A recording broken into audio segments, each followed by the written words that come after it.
Miller is the Chief Visionary Officer and co-founder of the Urban Leadership Institute, with over 20 years' experience in education, youth, and family development and social enterprise. In 2009, he launched the Raising Him Alone campaign, which was designed to support single mothers and grandmothers who are raising boys. In 2010, Mr. Miller launched Changing Fathers, and that was designed to redefine the images of fathers of color.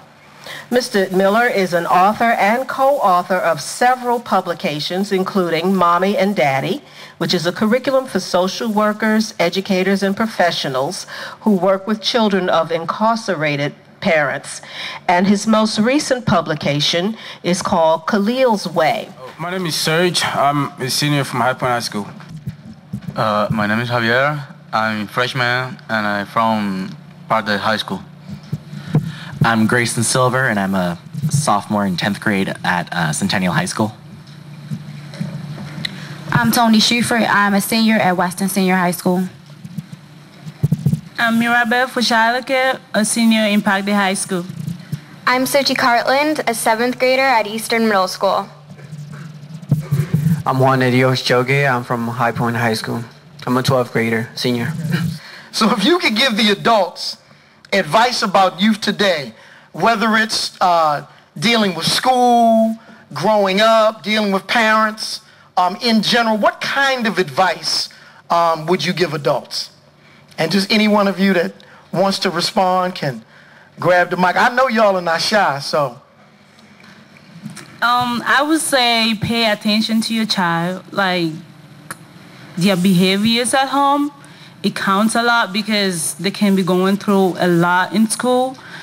Some schools, like my friends, somehow you see bullying around the school, so it's a lot. It's not more about grades. It's about your child's future and life, like the way they act. Sometimes they just go hostile. They're like, "Mom, you don't talk to me." It's not because they don't like you. It's just because they have something that's going on.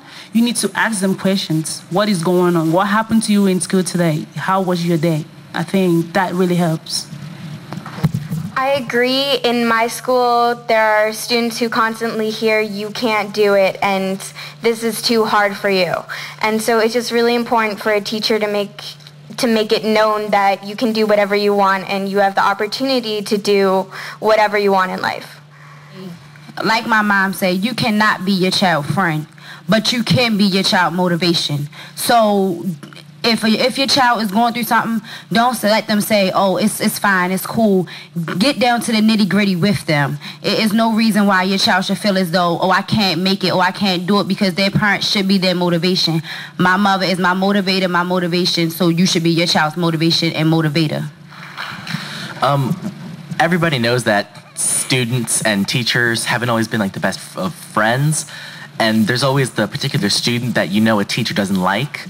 But when you have a relationship with a student where your responsibility and thoughts about them end and start at the classroom door and when the bell rings, you can't very well tell the kid how to learn or what to learn about.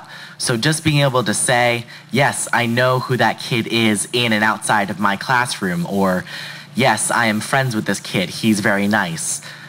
That really helps to know that the teacher actually cares about you and isn't just, "You're a student, I'm no longer your responsibility when the bell rings."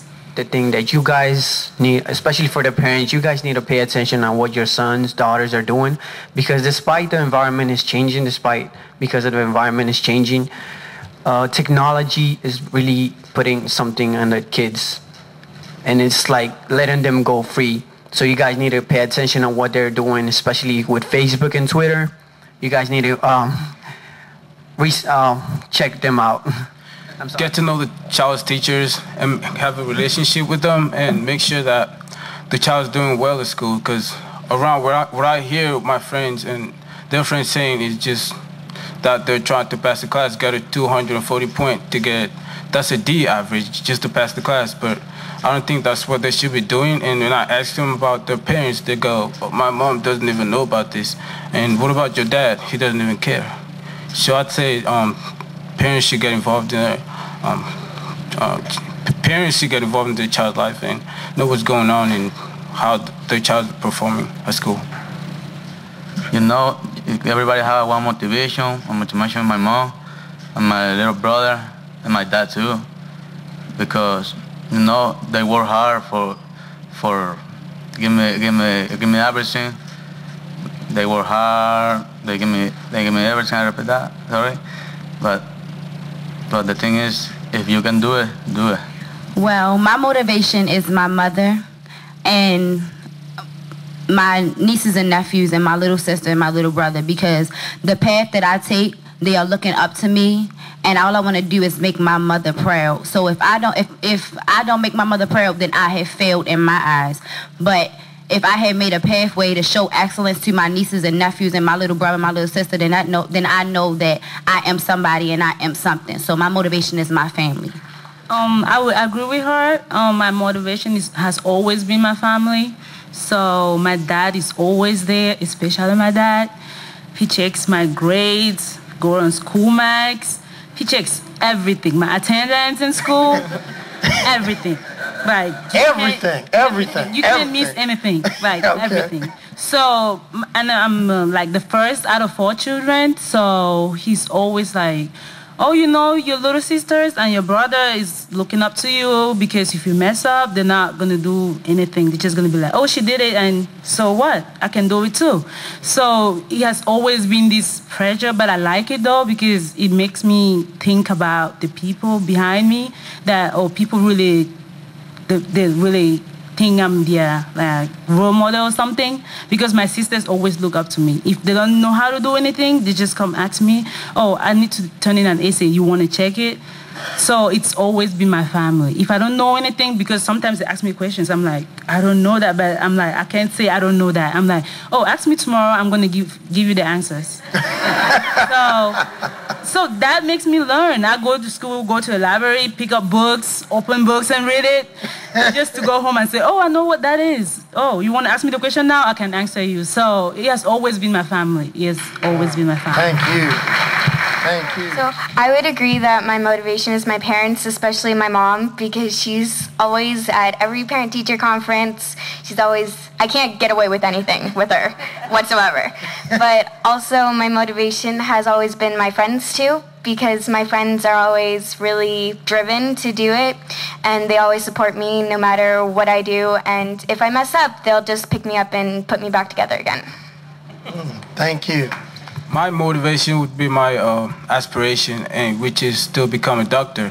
And I really don't have I haven't had a strong support system throughout my whole life.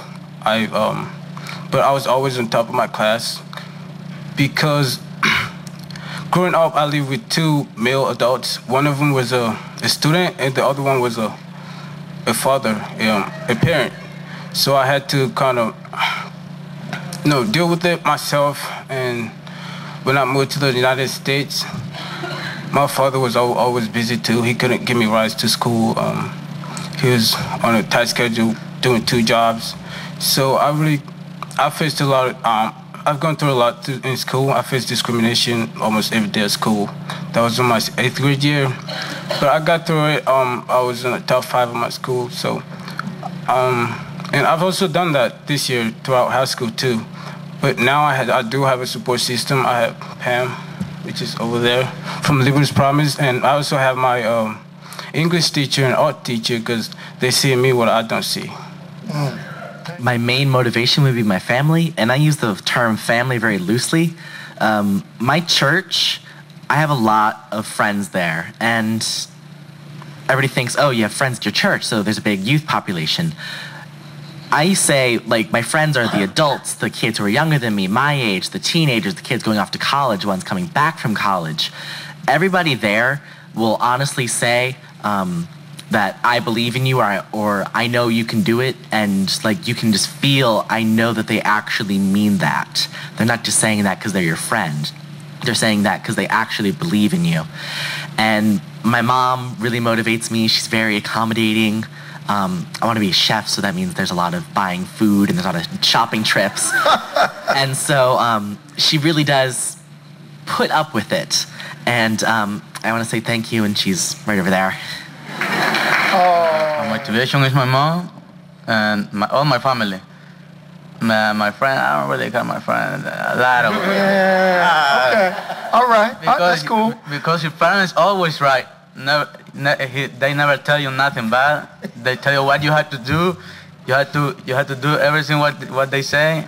And how about your friend? Go to play, man. Don't do your homework. Don't do your homework. Go to play, man. Right. So I don't really care my friend because sometimes your friend is bad influence for you. Thank you. What advice would you provide teachers so that they can be better at ensuring that all children can learn? What advice would you provide teachers with? Motivate, have high expectations, and just make sure the students performing well. I would say look around. It's not, students are not the same, and they will never be the same. See what the child is going through. Some people just come to class and sleep. It's not because they're not smart. It's because they have something going on. So you need to really pay attention. That's the word, pay attention to your students. If you know that a child always do their work and there's a day that they don't do their work and they're just not sick, but they just don't do their work, you need to pay attention to that, motivate them. And it's something about grades. In my county, we do the number grade, the letter grades. So it's hard because sometimes you see a student with 30%, like in the first quarter, and the second quarter, they need a 90% in order to cover up for the grade. That means 60% for both grades. And it's 30% for the first grade and second grade, the second quarter, I need to have a 90% in order to pass both grades, and I can't even pass the class. So it's like, okay, let me just give up because I can't do anything. So as a teacher, you need to motivate them. Like, okay, you want some makeup? Some students, I get it, teachers, I get it. Some students don't care. But some, they will really need that help. Like, try to ask them, you need something? What is going on? Why are you having this grade? I think some students, like me, I would appreciate it. So pay attention to your students. Teachers. So I would tell our teachers just to make sure that you hold all students up to the same expectation, because just because a student isn't doing well in a class, it doesn't mean they're not trying. Grades don't define who you are. And so I would tell a teacher just to, like she said, pay attention and just to know that your students want to try. It's not that they don't want to, it's that sometimes that they can't. I would say that it's to believe in your student and not just say, oh, I know you can get an A on this test, or oh, I know that you can do better in this presentation. It's like when a student succeeds in life, they'll come back and thank you for telling them that you believed in them. And like, it's something you really need to mean, and you can't just say it. So I guess if you can say what you mean and really honestly like believe in that student, don't just say you do, because everybody can say that they believe in you. But it's really important to have a teacher who can tell you that you are important to them and that you matter in their class of like 30 kids. You need understanding. And I don't mean just, understanding the work. No, you need to understand. If a child don't understand, then you need to understand. If a child's stressing, you need to understand. And you have to understand that they are not what you were at that age. We are all different. And you also, I believe that some teachers truly go through lessons and don't break down the lessons for children. They just go through it and just go on to the next day. You need to break down a lesson, and if somebody don't understand, take the question. Don't wait until, we got to take the test, I'll take your question. No, you need to take the question in that class, because it could be more than one student asking that question, but they may be scared or thinking, my friend gonna think I'm dumb because I don't ask the question. Just break down the lesson so they can understand. Wondering, of course, totally, we bring ourselves, and we should be motivated, and we should have passion and love our students and love our content. But aside from that, are there ways that we can bring, do you have any ideas that you could share with us?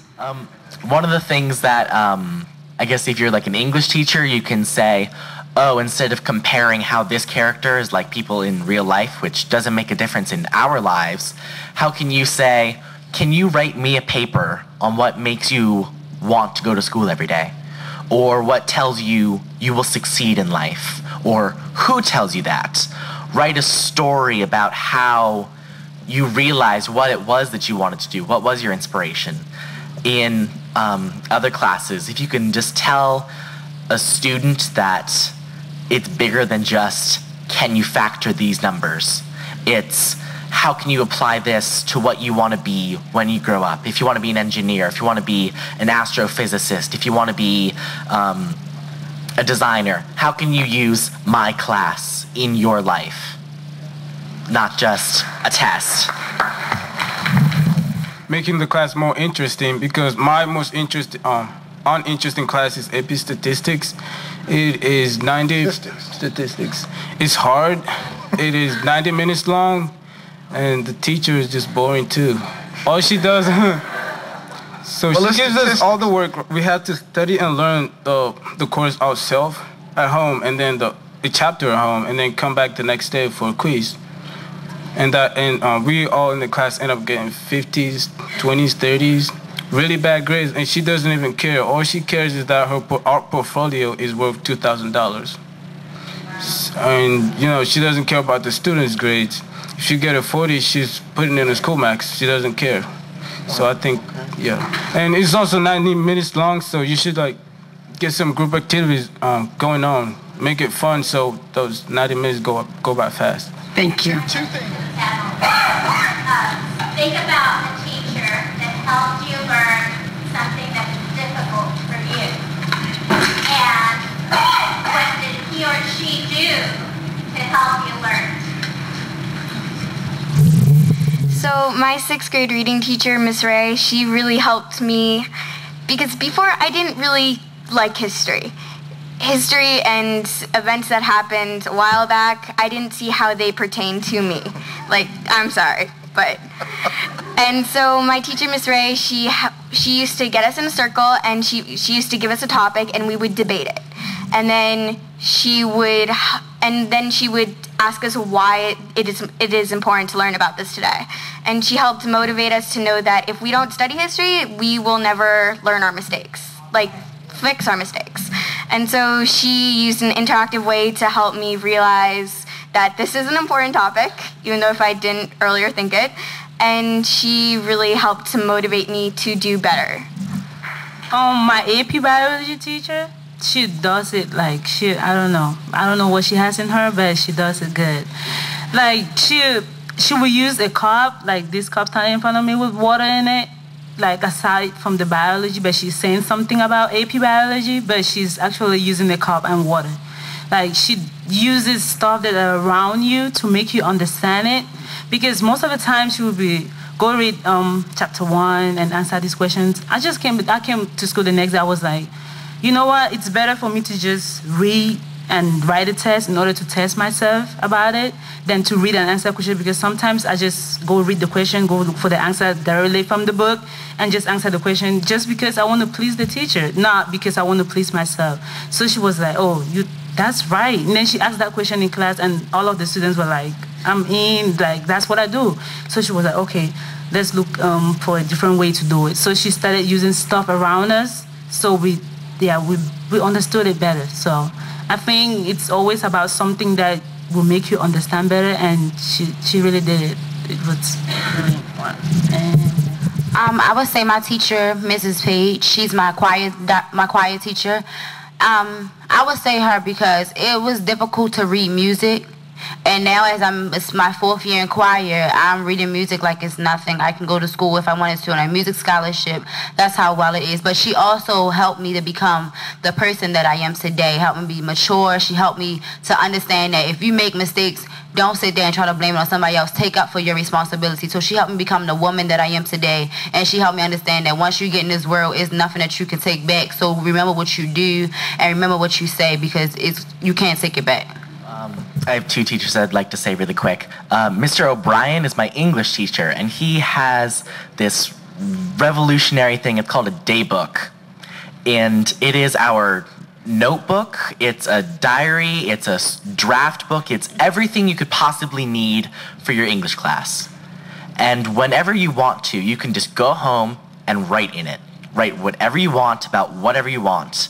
And if it's vaguely related to the topic that we're talking about in class, we'll give you a grade for it. And okay.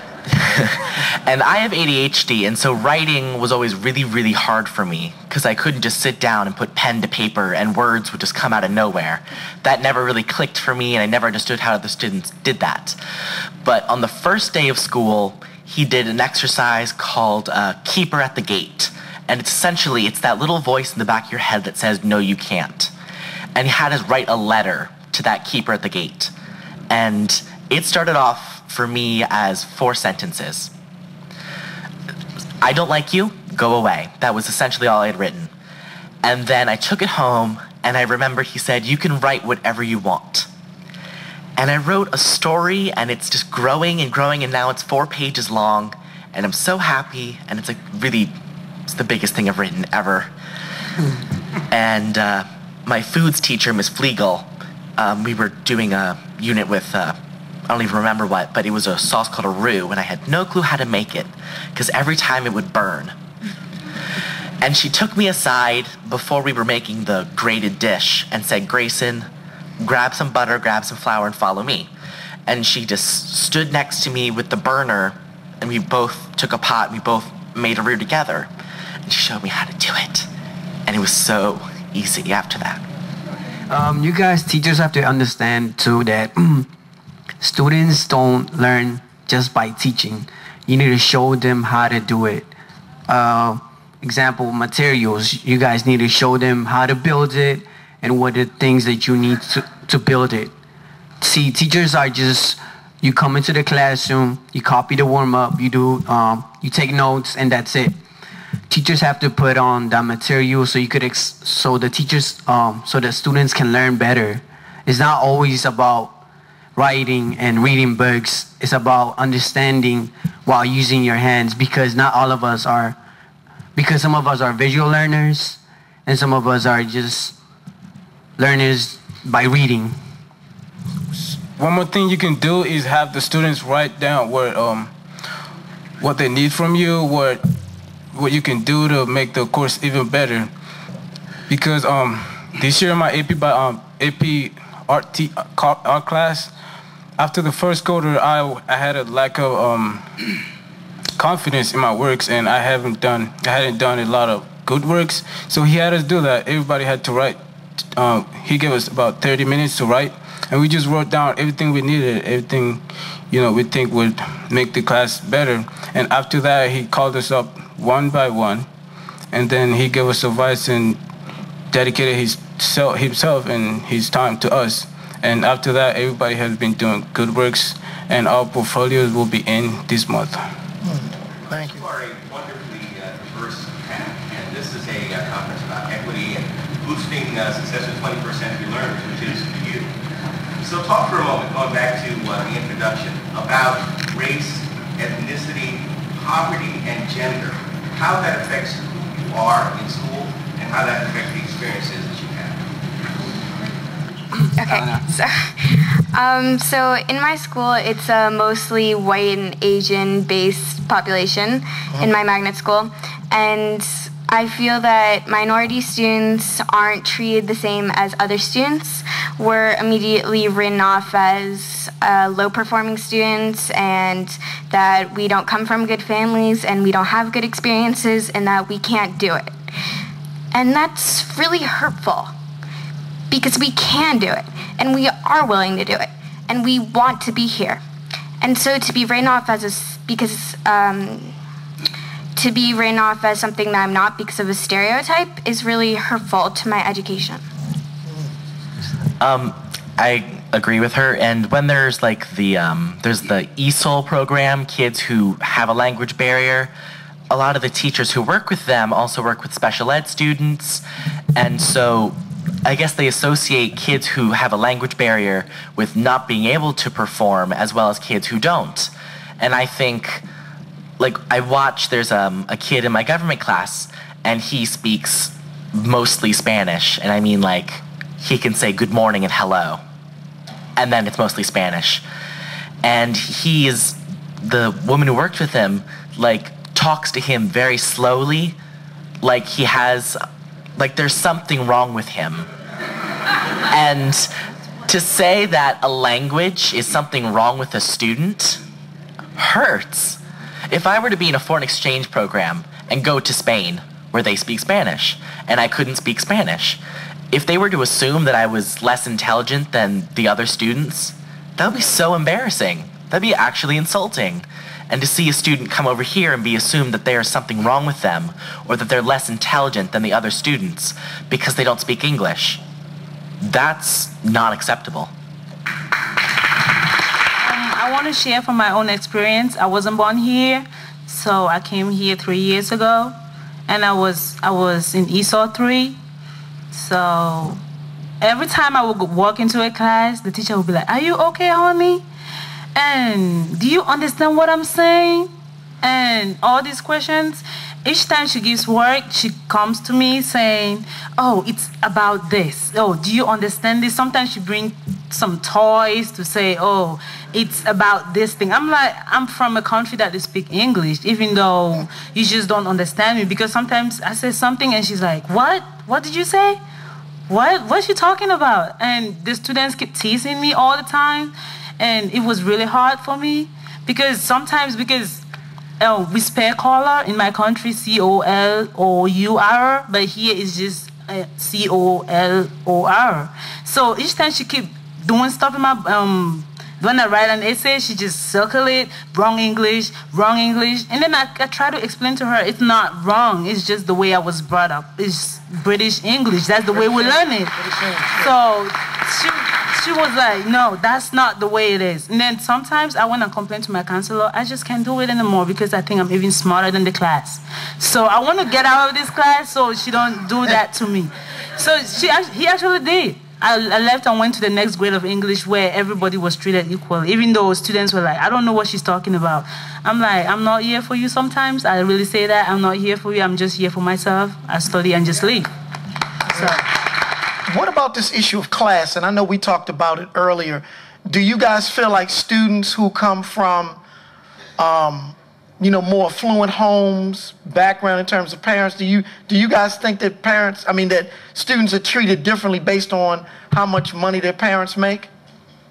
Well, at my school, I don't believe that it happens, but I know it does.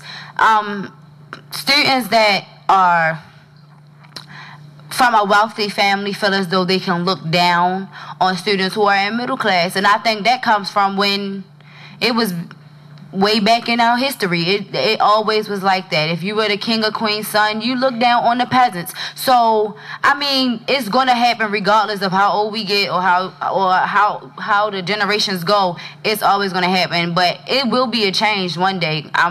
I promise you that it will be a change one day. Okay, all right. Okay, good afternoon, everyone.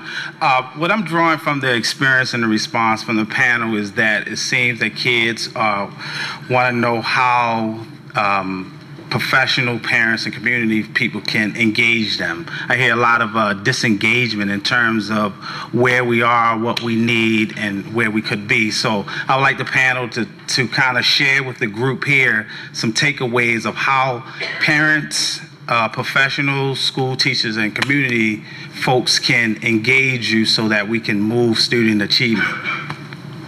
If you know your child is going to a certain school, and you should know their teachers, you should at least know their teachers. Like, okay, you have math with this person. It should not be the fact that, oh, a teacher will call you, "Who are you? I don't know you. What school?"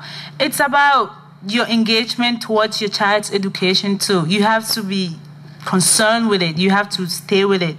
You need to be like, okay, there's a parent-teacher conference, I need to go to school. And if your child's not doing that good in school, you need to go see the teacher. You just make an appointment. That's all you need to do. Check out what is going on. Talk to the teacher. What is actually going on? It's a thing. If a child, it's that successful at home or listen to you, and the child is not listening to the teacher, there's a problem in between. You need to be linked up with what is going on at home and what is going on in school and so forth in future. You need to be connected. That's what I'm trying to say. For the teachers, motivate your students. Don't wait to find somebody else to motivate them. When that bell ring, you should still be asking her or asking him, do you still need help? Well, you know where my coach class is. Don't just leave straight out of the school at the time that the school is over with. You need to stay after for students that may need help. We have an extremely bright and talented generation of young people.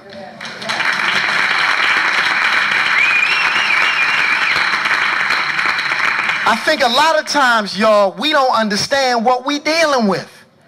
And so as you begin to move forward, understand that our children are bright and gifted. All of them may not necessarily go to college, but they can become entrepreneurs. They can become productive men and women in society, but they desperately need us to step our game up. All right? They really need us to step our game up. And so some of it is we got to do a better job of preparing lessons that are more interesting, that are more engaging, and that are more relevant. I think that we got to read more about people who don't necessarily look like us. I think that we have to spend more time with other people who don't necessarily look like us, who may practice a different religion or have a different belief system, because our schools are becoming more diverse. And in order to embrace diversity, you have to have some level of understanding of the people within the general society. And so once again, I want to thank you guys. Give our panel a round of applause. Come on, y'all can do better than that.